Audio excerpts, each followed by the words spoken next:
Les machines thermiques sont des dispositifs de conversion d'énergie, énergie mécanique en énergie thermique, quand il s'agit d'un climatiseur, d'une machine frigorifique ou d'une pompe à chaleur par exemple, ou d'énergie thermique en énergie mécanique, quand il s'agit d'une machine à vapeur, d'un moteur diesel ou d'un moteur à essence. Un fluide caloporteur qu'on appelle agent thermique circule entre les différents organes du dispositif afin d'assurer les échanges d'énergie entre la machine et son environnement.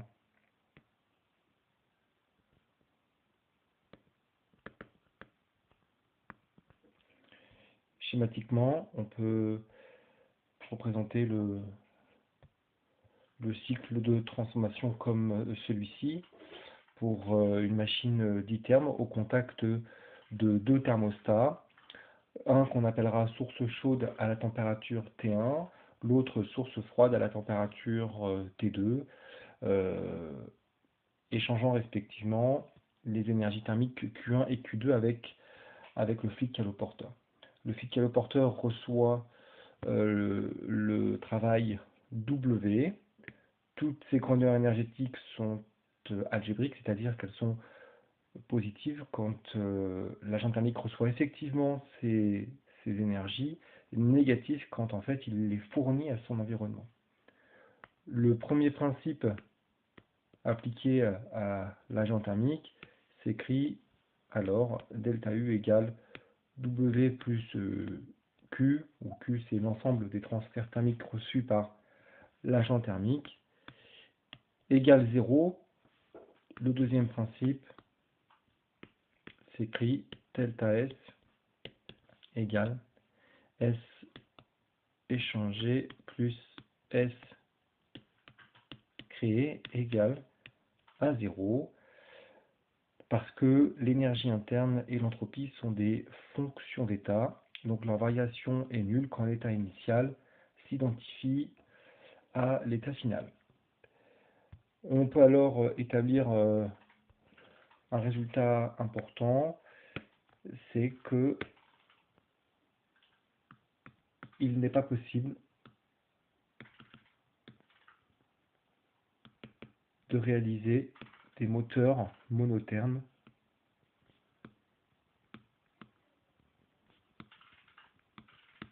c'est-à-dire qui seraient au contact d'une seule source thermique. La démonstration se fait simplement à partir des deux principes de la thermodynamique. Le premier principe s'écrit W plus Q égale 0.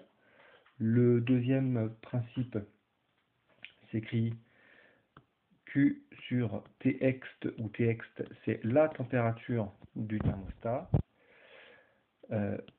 égale moins S créé, l'entropie créée étant toujours positive ou nulle.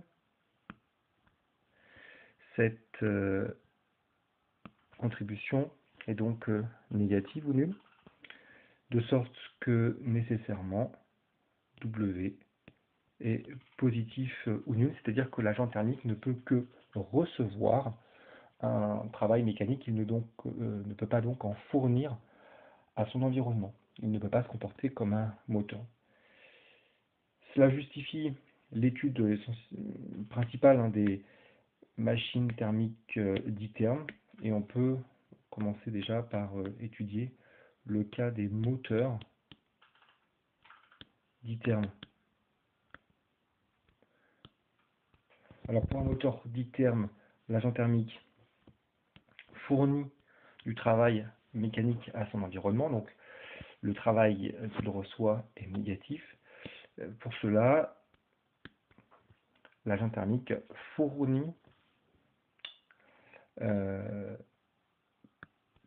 prélève de la chaleur à la source chaude et en fournit à la source froide, ce qui justifie les signes de Q1 et de Q2.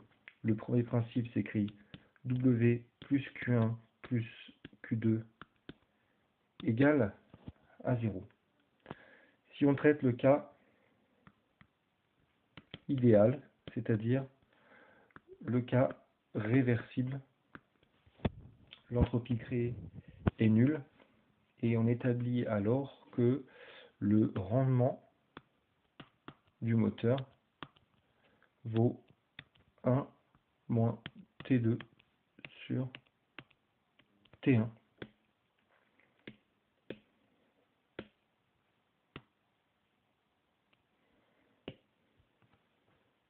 Et donc ce rendement est d'autant plus important que la température de la source chaude est élevée et que la température de la source froide est faible. C'est l'occasion de rappeler que le rendement thermodynamique d'un moteur est défini comme la grandeur énergétique utile sur la grandeur énergétique coûteuse. Ici, la grandeur énergétique utile, c'est le travail mécanique que va pouvoir fournir l'agent thermique à son environnement. La grandeur énergétique coûteuse, c'est la chaleur prélevée à la source chaude. Au regard des signes, ce quotient s'écrit comme moins W sur Q1.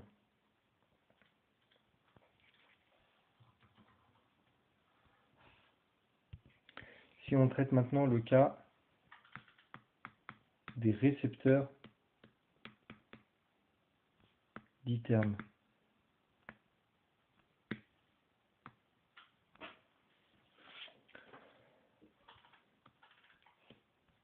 Le récepteur d'itermes va prélever du travail à son environnement. Donc le travail mécanique W reçu est nécessairement positif.